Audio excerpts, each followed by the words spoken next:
Bienvenidos a la mejor asesoría educativa. En esta oportunidad vamos a resolver un interesante ejercicio tipo examen de dos cargas puntuales en un triángulo equilátero. Veamos el enunciado del mismo. Dos partículas puntuales están fijas situadas en los dos vértices de un triángulo equilátero de lado 50 centímetros. Las dos partículas tienen la misma carga eléctrica positiva Q. Se sabe que el potencial eléctrico total debido a estas dos cargas en el tercer vértice P es 180 voltios. Con esta información vamos a calcular el valor de la carga eléctrica Q, el campo eléctrico total creado por ambas cargas en el punto P, y por último, si se coloca en el punto P otra partícula puntual con carga eléctrica positiva 1,6 por 10 a la menos 5 coulomb y masa 4 gramos, calcular la velocidad inicial mínima que debe tener la carga Q0 en el punto P para que pueda llegar al punto A, situado en el punto medio de la base del triángulo. Pasemos a ilustrar la situación. Se tiene un triángulo equilátero. Recuerda que en un triángulo equilátero todos sus lados son iguales, tienen la misma longitud. Además, también todos sus ángulos son iguales. En los vértices inferiores se ubican dos cargas destacadas en verde. Estas son positivas y de la misma magnitud. Acá tenemos el punto P, donde el voltaje es conocido. Si visualizas la parte superior de la pantalla, encontrarás un resumen de la información del enunciado, tanto los datos como lo que se solicita. Y finalmente observamos acá en la base del triángulo, vamos a destacarla, el punto A ubicado en el punto medio de ese segmento, de esa base, que será nuestro punto de referencia para calcular la velocidad mínima de una partícula que será ubicada en el punto P, es decir aquí, esta partícula azul, de tal forma que la misma logre llegar al punto A. Comencemos a dar respuesta al inciso A del ejercicio.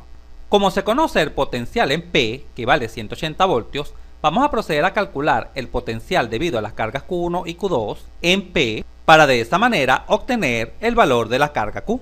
Observa, sabemos que el potencial en P es igual a el potencial debido a la carga 1 más el potencial debido a la carga 2, pero este vale 180 voltios. ¿Cuánto vale el potencial debido a la carga 1? Vale simplemente K por Q1 dividido entre la distancia que hay desde 1 hasta P. ¿Y cuál es el potencial debido a la carga 2? Es igual a K por Q2 dividido entre la distancia que hay desde 2 hasta P. De tal forma que podemos construir la siguiente ecuación. El potencial en 1 vale K por Q1 entre la distancia que hay desde 1 hasta P, más el potencial en 2, que vale K por Q2 entre la distancia que hay desde 2 hasta P, y esto por supuesto debe ser igual a 180 voltios. Pero sabemos que las cargas Q1 y Q2 son la misma. La podemos sustituir por una sola letra llamada Q. ¿Y cuáles son estas distancias desde 1 hasta P y desde 2 hasta P? Examinemos la figura.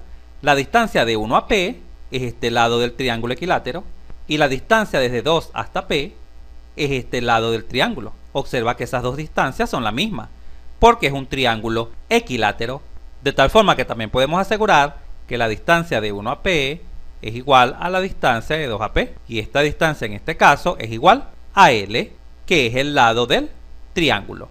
Por lo tanto, nuestra ecuación la podemos escribir así: KQ entre L más K, Q2 también vale Q, entre L igual a 180 voltios. Como estas dos expresiones son idénticas, las podemos sumar.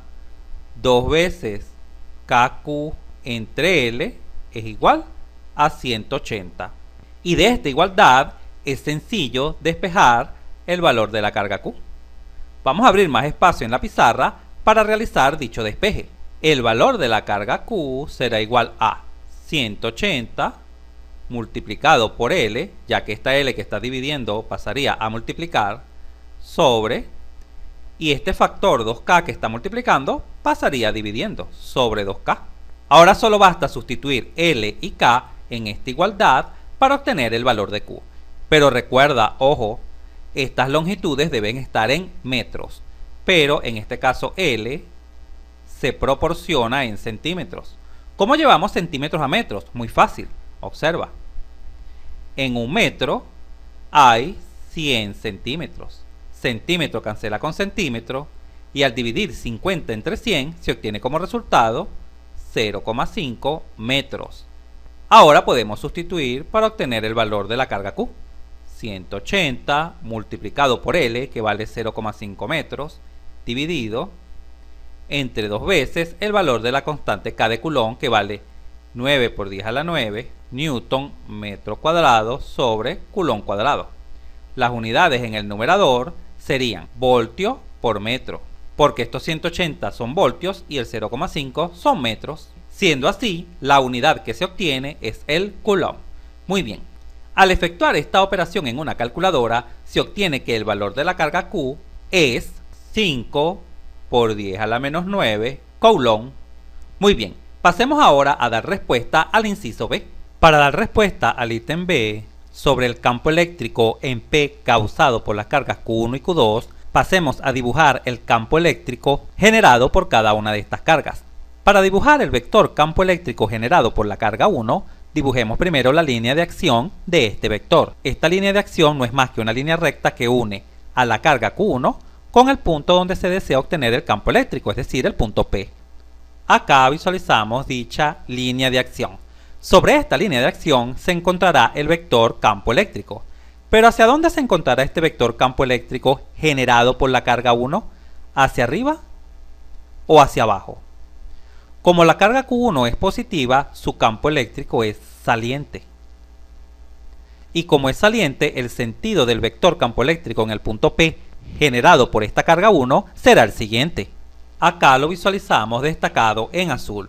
Vamos a denotarlo como E1. Ahora pasemos a dibujar el campo eléctrico en P causado por la carga Q2. Como siempre, primero vamos a dibujar la línea de acción de este vector. Acá se visualiza la línea de acción del vector campo eléctrico generado por 2. Ahora vamos a proceder a dibujar dicho vector. ¿Por qué el vector campo eléctrico 2 se ha dibujado con sentido hacia arriba? Porque la carga Q2 también es positiva y su campo eléctrico es saliente. Por ello, el sentido del vector campo eléctrico 2 es hacia arriba. Muy bien, procedamos ahora a calcular las componentes de cada uno de estos vectores. Comencemos con el vector E1. El vector campo eléctrico 1 será igual a su magnitud, su tamaño, por el vector unitario del vector campo eléctrico 1, que es el vector que va desde 1 hasta P. El vector unitario 1P. ¿Cómo calculamos la magnitud o tamaño o módulo de este vector campo eléctrico 1? A través de la siguiente fórmula: K por Q1 entre la distancia que hay desde 1 hasta P elevado al cuadrado. Esto es igual a, ¿cuánto vale la constante K? 9 por 10 a la 9 newton metro cuadrado sobre Coulomb cuadrado por, ¿cuál es la magnitud de la carga 1? Ya esta fue obtenida en el inciso A. Acá la tenemos. Vale 5 por 10 a la menos 9 Coulomb sobre, ¿y cuál es la distancia que hay desde 1 hasta P? Esa distancia es la longitud de un lado del triángulo equilátero, y esta longitud, acá la tenemos, en la parte superior vale 50 centímetros. Pero recuerda que en esta fórmula siempre las distancias debemos colocarlas en metros. Por lo tanto, estos 50 centímetros debemos transformarlos a metros. Sabemos que en un metro hay 100 centímetros. Centímetro cancela con centímetro y esto es igual a 50 entre 100, 0,5 metros. Por lo tanto, esta distancia vale 0,5 metros elevado al cuadrado. Al efectuar esta operación en una calculadora, se obtiene como resultado 180 newton sobre Coulomb. Ahora pasemos a calcular el vector unitario 1P. ¿Cuál será el vector unitario de este vector S1? Este vector unitario se puede obtener de dos maneras. El primero es calcular el vector de posición del punto P y obtener el vector distancia que va desde Q1 hasta el punto P, y luego a ese vector calcularle el vector unitario.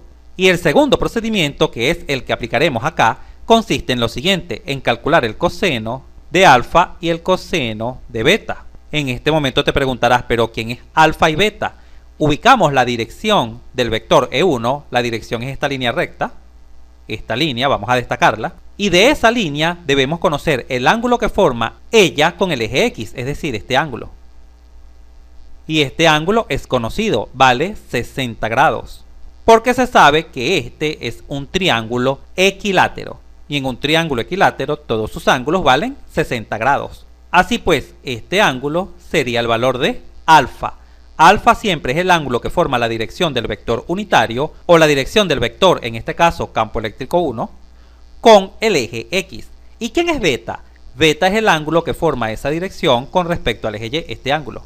Pero evidentemente, como el eje X y el eje Y forman un ángulo recto de 90 grados, este ángulo vale 30 grados, porque 60 más 30 es igual a 90 grados. Este sería el ángulo beta. Así pues, el vector unitario 1P sería coseno de 60 grados, coseno de 30 grados. El vector unitario 1P será igual a, ¿cuánto vale el coseno de 60 grados? 1/2. Y el coseno de 30 grados vale raíz de 3/2. Y listo, así se ha obtenido el vector unitario del campo eléctrico 1. Ya estamos en capacidad de escribir el vector campo eléctrico 1. Este será igual a su módulo, que ya lo conocemos, vale 180, multiplicado por su vector unitario, el cual es 1/2, raíz de 3/2. Esto es igual a, vamos a multiplicar este escalar por cada componente.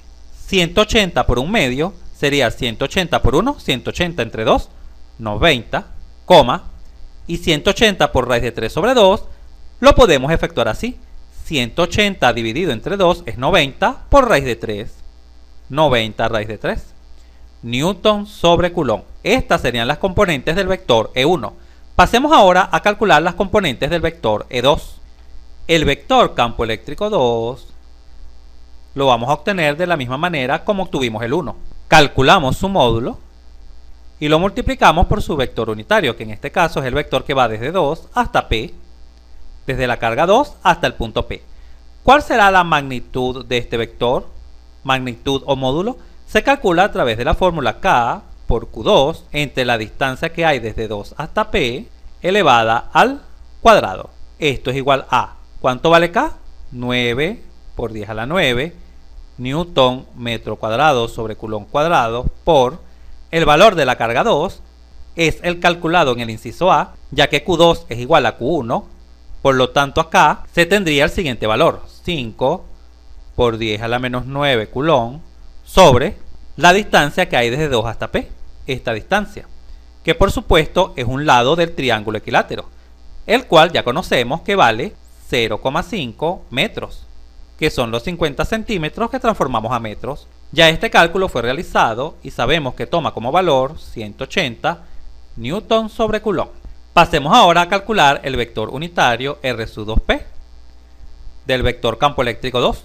Para ello, ubiquemos la dirección del vector campo eléctrico 2. La dirección es esta línea recta. Vamos a destacarla.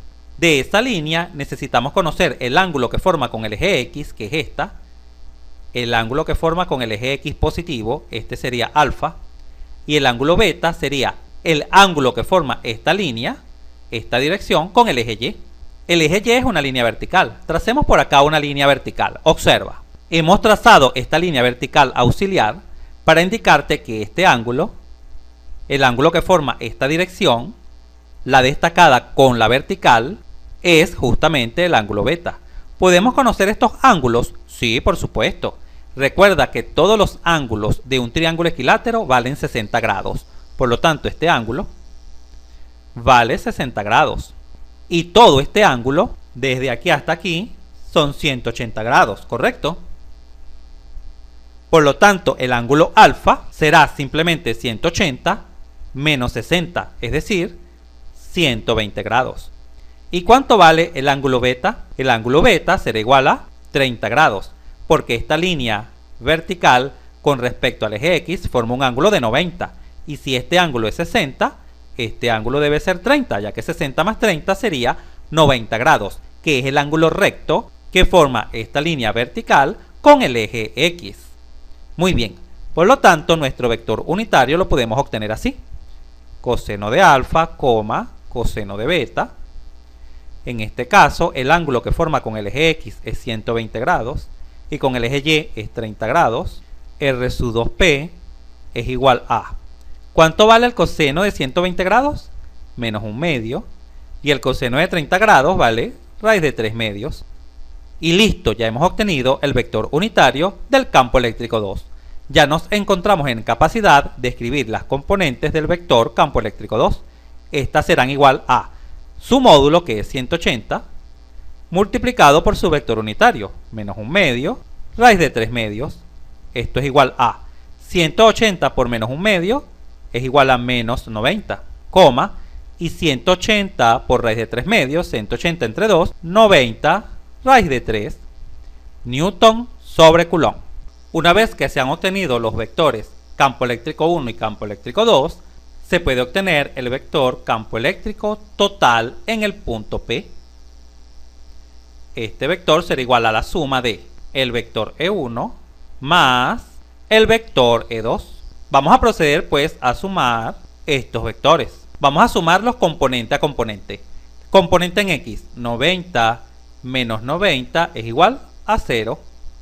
Componente en Y, 90 raíz de 3 más 90 raíz de 3 son 180 raíz de 3.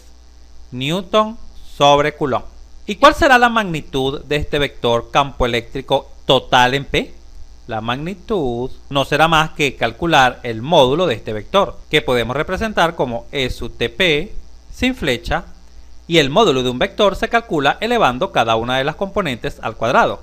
La primera componente al cuadrado más la segunda componente elevada al cuadrado, la raíz cuadrada. Esto es igual a 0 al cuadrado es 0. Quedaría 180 raíz de 3 elevado al cuadrado la raíz cuadrada. Pero este cuadrado cancela con la raíz. Por lo tanto, la magnitud del campo eléctrico total en el punto P es igual a 180 raíz de 3 Newton sobre Coulomb. Utilizando una calculadora para multiplicar 180 por raíz de 3, puedes obtener el valor aproximado de este campo eléctrico total, el cual sería 311,8 Newton sobre Coulomb. Muy bien, pasemos ahora a dar respuesta al ítem C de este ejercicio. En el inciso C se nos indica que en el punto P se coloca una carga acá. Vamos a destacarla en azul. Allí se encuentra la carga. Esta carga la vamos a etiquetar como Q sub 0 y la misma tiene una magnitud de 1,6 por 10 a la menos 5 Coulomb. Además tiene una masa de 4 gramos. Y se pide la velocidad mínima que debe tener en P para que pueda llegar al punto A, ubicado acá, en el punto medio de la base del triángulo equilátero. Muy bien. ¿Cómo podemos dar respuesta a este apartado? A través de la ley de conservación de la energía, ya que sobre la carga solo actúan fuerzas eléctricas y las fuerzas eléctricas son fuerzas conservativas. Por lo tanto, podemos escribir lo siguiente: la diferencia de energía cinética desde P hasta A debe ser igual a la diferencia de energía potencial desde P hasta A. ¿Y cómo podemos escribir la diferencia de energía cinética desde P hasta A? Así: 1 medio de la masa por la velocidad en P al cuadrado menos 1 medio de la masa por la velocidad en A al cuadrado. Y esto es igual a. ¿Y cómo podemos obtener la diferencia de energía potencial? Así: multiplicando la carga de prueba por la diferencia del potencial eléctrico entre P y A. Ojo, esta es diferencia de energía, mientras que esta es diferencia de potencial eléctrico. Esta viene en voltios y esta viene en joule. Esta es energía y esta es diferencia de potencial eléctrico. Es muy importante que diferencies estas dos expresiones. Muy bien, continuemos.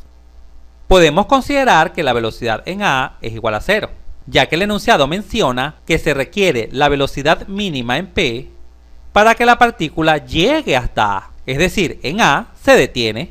Por ello, su velocidad final es 0. Debemos obtener es la velocidad inicial acá en P. Así pues, de esta igualdad podemos proceder a despejar la velocidad en P. Y es bastante sencillo, observa. La velocidad en P será igual a este 2 que está dividiendo, pasaría multiplicando a la derecha. 2 por Q sub 0 por la diferencia de potencial eléctrico entre P y A sobre esta masa que está multiplicando, pasaría dividiendo. Y este cuadrado se transforma en la raíz cuadrada. De tal forma que para obtener esta velocidad mínima en P, requerimos la diferencia de potencial eléctrico entre P y A, que no la tenemos, pero la podemos calcular así. La diferencia de potencial eléctrico entre P y A es igual a el potencial en A menos el potencial en P. El potencial en P es conocido, es dato del problema, vale 180 voltios, pero no conocemos el potencial en A, acá en este punto. Pero se puede obtener de manera muy sencilla. Observa, el potencial en A es el debido a estas dos cargas verdes, a la carga Q1 y a la carga Q2. ¿Cuál es el potencial debido a la carga Q1? K por Q1 sobre la distancia que hay desde 1 hasta A, más, ¿y cuál es el potencial debido a la carga Q2? K por Q2 entre la distancia que hay desde 2 hasta A. Pero estas cargas son iguales, Q1 es igual a Q2. Recuerda que en el inciso A se obtuvo ese valor, 5 por 10 a la menos 9 Coulomb. Por lo tanto, podemos escribir esto así, K, la carga Q1 vamos a llamarla Q, y esta distancia desde 1 hasta A es esta, L medios. Pero como L vale 0,5 metros, acá lo tenemos, obsérvalo acá, L vale 0,5 metros, 0,5 entre 2, 0,25 más K, Q2 es igual a Q, las dos cargas son iguales, sobre la distancia que hay desde 2 hasta A, que es esta, L medios, es decir, 0,25. Vamos a destacar esto, esta distancia desde 1 hasta A es esta, vale L medios, y esta distancia desde 2 hasta A es esta otra, que también vale L medios. Ambas distancias son iguales y valen 0,25. Como esta expresión es idéntica a esta, las podemos sumar. 1 más 1, 2KQ sobre 0,25. Vamos a abrir más espacio en la pizarra para continuar trabajando. Al dividir 2 entre 0,25 se obtiene como resultado 8KQ. Ahora vamos a proceder a sustituir estos valores. 8K vale 9 por 10 a la 9 Newton metro cuadrado sobre Coulomb cuadrado por el valor de Q. Vale 5 por 10 a la menos 9 Coulomb. Al efectuar este producto en una calculadora se obtiene como resultado 360 voltios. Este sería el potencial en el punto A. Ahora sí podemos calcular esta diferencia de potencial entre A y P. El potencial en A es igual a 360 voltios menos el potencial en P, que es dato, vale 180 voltios. Y 360 menos 180 son 180 voltios. ¡Qué fácil y sencillo es! Ya nos encontramos en capacidad de obtener la velocidad mínima de la partícula en el punto P. Simplemente sustituyendo este valor obtenido acá, vamos a ello. La velocidad mínima de la partícula en el punto P es igual a 2 por el valor de la carga de prueba, el cual es 1,6 por 10 a la menos 5 Coulomb, por la diferencia de potencial entre P y A, que es 180 voltios, sobre la masa. Pero la masa está dada en gramos, pero en esta fórmula siempre debemos colocarla en kilogramos. Vamos a transformar 4 gramos a kilogramos. Sabemos que en 1 kilogramo hay 1000 gramos. Gramo cancela con gramo y al dividir 4 entre 1000 se obtiene 0,004 kilogramos. Así pues, el valor de la masa es 0,004 kilogramos. Y por supuesto la raíz cuadrada. Al efectuar esta operación en una calculadora se obtiene que la velocidad mínima de la partícula en el punto P debe ser de 1,2 metros sobre segundo. Si este video te fue útil, suscríbete a nuestro canal, así nos ayudas a crecer. Si te gustó, dale un like, y si conoces a alguien, algún compañero, amigo o familiar que le pueda servir esta información, por favor compártela y continúa aprendiendo de forma rápida y fácil sobre este tema mirando este video para que veas cómo entenderás mucho más este punto